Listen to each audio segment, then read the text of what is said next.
ฐานพลโทดวงใจพิจิตรรองนายกรัฐมนตรีว่าการกระทรวงป้องกันประเทศทางเป็นประธานคณะกรรมการต้านภัยพิบัติแห่งชาติได้ลงเคลื่อนไหวเยี่ยมยามโครงการฟื้นฟู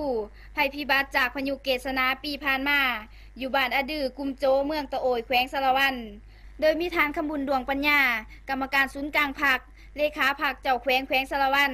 ฐานบุญโฮมกรมสุนีเลขาพรรคเจ้าเมืองตะโอยโดยมีคณะนำของเมือง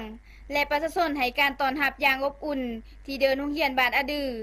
การเยี่ยมยามครั้งนี้ท่านรองนายกก็ได้รับฟังการรายงานการจัดตั้งปฏิบัติแผนการยุทธศาสตร์ของพรรครัฐบาลในการแก้ไขความทุกข์ยากก็คือปฏิบัติตามคำสั่งเลขที่09ทับกมสพและคำสั่งเลขที่13ทับนยว่าด้วยการสร้างบ้านและกลุ่มบ้านพัฒนาและสร้างบ้านน้อยกระแจกระจายมาเต่ารวมเป็นบ้านใหญ่เพื่อสะดวกสบายในการพัฒนา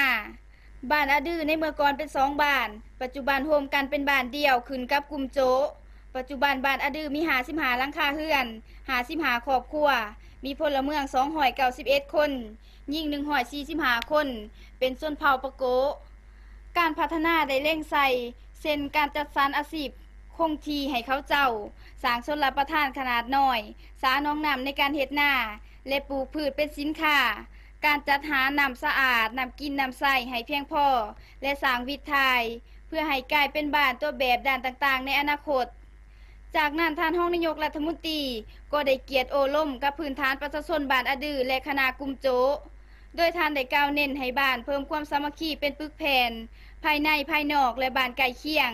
ให้เพิ่มพูนการผลิตปลูกฝังเลี้ยงสัตว์ให้หลายๆเพื่อเป็นสินค้าส่งออกให้มีการส่งเสริมด้านการศึกษา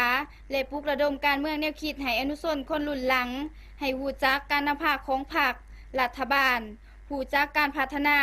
ให้รู้จักการจัดตั้งปฏิบัติให้ถูกต้องตามระเบียบกฎหมายบ้านเมืองสำคัญแท้ๆแม่นการรักษาอนามัยสะอาดในการกินอยู่เพื่อปลอดภัยจากพยาธิต่างๆและในตอนท้ายท่านรองนายกรัฐมนตรียังได้มอบวัตถุจำนวนหนึ่งให้บ้านอดือประกอบด้วยข้าวสาร2ต้นกว่า